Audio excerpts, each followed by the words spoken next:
I'm posting this here on the dark web because I'm looking for some kind soul to kill me.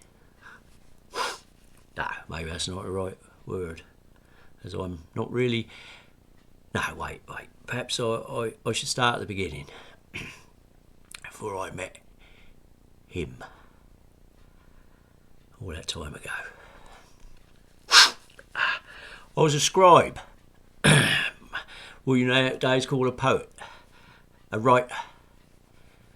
I come down from Chelmsworth village to London to, well, where else was aspiring playwright supposed to go? I heard about that lad from Midlands who was getting himself noticed in the theatre.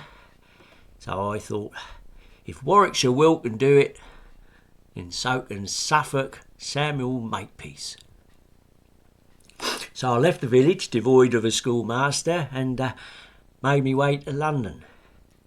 A script of a naively hopeful play and a few pennies in me pocket and an angel sewn into me back of me breeches. An angel, by the way, was a gold coin worth 10 shillings. 50p in today's money. Worth a lot more than 1593, of course. I sold me late father's bit of grazing to fund this trip, and walking all the way to save money, sleeping around, rough and scared. You'd get killed for an angel them days, and those dusty, cold and dark roads. Whenever I did find a semi-shelter in some barn or other, my sleep was tentative, broken and superficial. I soon caught a stinking cold. And I've curvature at the spine. They call it scoliosis, which ached as I walked. My ankles swelled, my weak knees creaked and crackled, but I made it. Eventually limping into Limehouse, like any other road tramp. I don't know what I was expecting, but London was a dirty, dangerous place, full of threat and fear. And yes, I was afraid. Every place I went. Those scary nights on the open roads. There's nothing as compared to the back street debauchery of the drunken city. I was shocked to my roots. See where an old man had died and lay in the fetid gutter in rags, barely glanced at by passers-by. All except, that is, by one. A tall, very well dressed man halted, seemingly to peruse the body. He seemed to be thinking about something, amusing, shaking his head with a smile before passing on by. I'd see him again, that man, that tall, cruel man. I watched him go before passing over the body myself. After all, I had pressing business to attend to. I had a play, a romantic comedy, the original rom-com, about a provincial schoolmaster who makes his way to London and is mistaken by a beautiful young lady, a minor royal, for the Count of... The only one mistaken was me. No one was interested. Almost everyone in London had a play, or a collection of poems. How Warwickshire Will got his big break, I really do not know. My money just seemed to evaporate on terrible food and desperate lodgings. I was getting nowhere, which, to be honest, was no wonder. I'd never even seen a play on a proper stage outside of a village pageants and festivals. I thought I knew. What did I know? Nothing. When I eventually did get to the theatre, the Rose, it was like nothing I'd ever seen in my life or could have thought of. Titus Andronicus. You thought Reservoir Dogs was violent? You've never been to see Titus. I was appalled, frightened, fascinated, blown away, gobsmacked. How's that for modern day diction? I was gobsmacked. Hundreds of years before the term was ever invented. My own feeble effort of a script withered in me pocket as I listened to the discussion in the tavern afterwards. That was the ages-old argument, with tabletop thumpers demanding censorship. You know, the sort of thing. What have we come to when this sort of filth and degradation is what we call entertainment? Shouldn't be allowed to denigrate our public theatres. Now, I was never what you might call a public speaker. Not extroverted or anything like it, but something got into me. Or maybe the scribe in me showed through, and I found myself on me feet. Art reflects society. Don't blame art, blame yourselves. Reflect on your own actions when you pass by a poor old man's dead body in the street with nothing but a cruel smile. Again, I'm sure you've heard all it before. But I was then, at that exact moment, I saw him. Or rather, saw him again, dressed impeccably, with that knowing semi-smile on his spiteful, handsome face looking at me. Very strange how I didn't notice him until that moment. Such an imposing figure, so suddenly apparent. He stopped me with the intensity of his stare, his amused eyes boring into me, as if he was reading everything about me, written into every single cell of my being. I wanted to leave, but he signalled to me with just the slightest upward inclination of his head. Almost against my will, I had to sidle my way over to stand before him, inside the mesmeric force field of his steady stare. For a long while, with time slipping by me in a kind of semi-sleep, he held me there, saying nothing, simply smiling as I felt myself being turned inside out. So, he said at long last, you are a playwright. I was gobsmacked again. And a poet, he said. Well, I managed to nod. It didn't seem appropriate to ask how he knew. He just knew.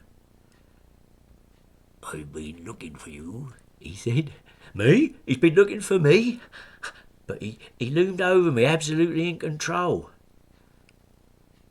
Forgive me, he said. I said nothing. Didn't seem necessary. You do seem to have something of a gift, he said. I'd very much like to hire you. Well, as soon as a thought crossed my mind, he anticipated it. Your fee is fine, he said, his mouth seemingly overfull of teeth. What's your name? I told him. Well, Samuel, he said, please allow me to be forthright. There is a woman. Isn't there always? His smile broadened. I should have walked away. I should have run out without looking back, but I couldn't. I could not move from under his amused, handsome, terrible gaze. I am besotted, he said. She is quite simply the best I've seen in 1,000 years. He meant it too. 1,000 years? But, he said, she will not invite me in, and I cannot overstress the importance of that, Samuel. You, your written words, I feel could find a way to cross her threshold. You can do that for me, Samuel. Come with me. I couldn't refuse. He took me to his lodgings, most sumptuous apartments I've ever seen or could have ever imagined. He watched me with hungry eyes as I stumbled about. He was a count, he said, of some province in Eastern Europe. I didn't doubt it at the time. He wanted me to write, to put into words, into a form to help him win away into the lady's heart, or at least into her chambers. How very quickly did we compose together. If I am to live forever, I should wish eternity to be without you never, but with me, in beauty everlastingly. That then was his promise, everlasting beauty. That worked. I'd found out later she did invite him in, but not before he made a snack of me. I was a virgin, you see. As you might take a biscuit with a cup of tea. He could not resist the urge to take a quick bite that night before ejecting me with a strangely numb neck and more money in me pocket than I could have earned in 2 years as schoolmaster. At least now I could afford somewhere decent to sleep, which I did. Deeply, darkly, interspersed with the strangest, wildest dreams. I had, and have never, I have to admit, been intimate with a woman. But in my dreams, all of a sudden, I was capable of the most bestial of penetrations, feverishly tearing and tasting everything my newly depraved but virgin imagination could possibly invent. Oh, I slept like that for almost full 3 days. I thought it was me cold that so affected me. But when I woke fully at last, I found my ordinary sniffles and snapples still very much intact. My ankles, my knees, and my back still ached. I sneezed voluptuously, just as before. Only now my head was banging in the morning light. You call it a migraine nowadays, but this one was to last me 54 years. I woke hungrier and thirstier than I'd ever been in my life, but I couldn't eat or drink anything. My body just wasn't having it. The daylight almost burnt my eyes. When the sun went down, I went out to... Well, when the sun went down, I went out to try and find him, the Count. But he and his apartments had vanished. Later, I was to find out my words had worked. She, his lady, had fully accommodated him. It's over 400 years before I would see him again. The first 54 of which I spent in denial of what I'd become. I am, of course, a vampire. And I've lived for well over 400 years so far. In all that time, I saw the Globe Theatre built. I saw Julius Caesar and King Lear in first performance. I see the Globe burnt down. I see kings and queens come and go, and empires too. I witnessed civil war, more war, and yet more war, world wars. What is wrong with living people? World wars, genocide, and vampires are supposed to be the evil ones. Well, we aren't. Not all of us, anyway.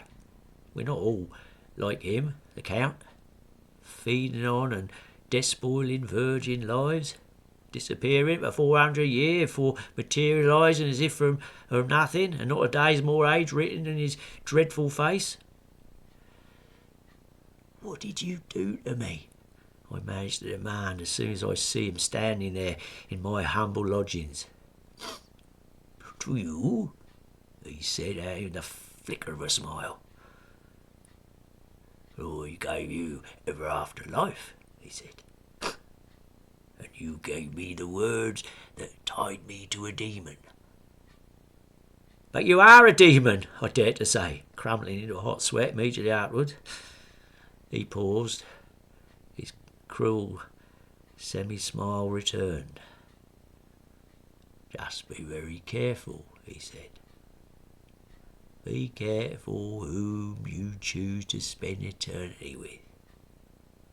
After the bloody honeymoon 100 years, what is there?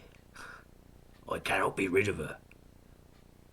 I'd pay, but no one will drive the stake through her heart. They fall for her, not knowing she's like a spider. She eats them alive, she shrieks in my ear, she condemns me to hell. I would that I had fed on and finished her. I sneezed. Cough blew me sore nose. He halted, focused on me fully as I spluttered and shivered. Ah, he said. He looked amused, towering over me like a real count. He was not one, that I had learned. He was a spectre, a phantom, an evolutionary anomaly seemingly constructed from the human dread of darkness and death. "The virus lives on in you," he said, "immune as you are to everything else." "Well," he shrugged, "at least you couldn't catch COVID." He laughed, and I got a look at his terrible mouthful of teeth, perfectly white, even, and terribly sharp. Yes, although I recovered from my migraine after 54 years, once I realised how destructive the daylight had become, I still nursed a 400-year-old head cold, dizzying fever, constantly running nose, nostrils forever raw. My teeth, unlike the phantom counts, were not complete or perfect. A jaw ache that never left me for a single second in all them years. Scoliotic curvature of my spine still nipped at me nerves, shot through with sciatica. My weak joints didn't so much as flare up as maintain a constant flame. I clicked and cracked, I walked or sat down. The undead viruses I carried, they sapped all my energy. The diet I was forced to stick to, it gave me chronic indigestion. Imagine 400 years of piles of constipation. How'd you feel? What would I give just to be able to eat this? I've tried. I've tried, believe me. My body rejects it. Even before I can swallow, I'm gagging. Food has changed in 400 years, but not for me. The smell of chips or Monster Munch, it turns me stomach. Sometimes I limp into a nighttime restaurant and order a plate of the salads that I can only mourn over, pushing green stuffs round me plate until it's time for me to disappear. I always disappear. Counterfeit Count advised me to be careful who I fed from. "Don't think you've fallen in love," he said, "and let them live on in the world forever. Eternity's a long, long time, my friend." I didn't bother to tell him that I fed and have fed from no one. He may have that power. Oh, I still dream of such debaucheries. But they are nightmares. I wake in the cold, dead sweat. I'm still afraid as I was when I first came to this city. Living in fear of everything and everyone, fear of vampires. I can't stand the light, but I'm afraid of the dark. One time I tried to make the dreams, me vampire nightmares true. I managed to get one poor plain young virgin to invite me across her threshold, using the same old eternal beauty words that had worked so well for the Count. I knew what I was supposed to do, to bite and tear and drink. But one glance at the fear in this innocent young girl's eyes, and I knew I was still just me, Schoolmaster Samuel, totally capable of harming anyone. So if you see me cringing in the shadows, do not be afraid. I'm just sloping around the corner looking for dead pigeons. I lick and suck on roadkill. I burgle the abattoir. Once in 1941, he managed to slip into the Blood for Britain early blood bank. But the human hemoglobin proved too much for me. Like feasting on wedding cake and pork scratchings. My stomach just could not take it. Let's face it, I'm not cut out for life with the undead. He was so right. Eternity, such a long, long time. I mean, you get up, you think about doing something, but then what's the point? Do it tomorrow, or any of the other countless days and weeks and months and years, decades, centuries. or any of the millennia stretching away into the aimless future. Yeah, there's certain ways of thinking, largely brought about by fear of death, I think. Ways that want to promise eternal life in the hereafter. But life has a beginning, a middle, of course, and inevitable end. You take away the end,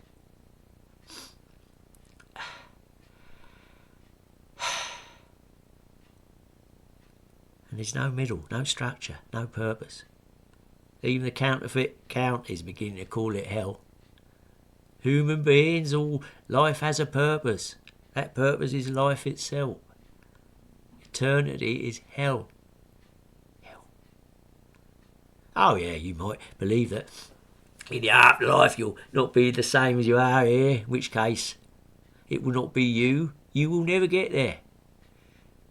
Nah, face the fact that heaven and hell are right here. Look around you.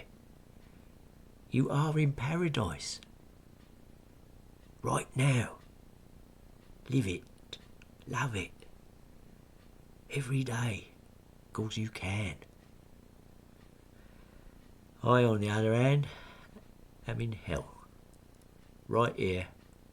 Right now.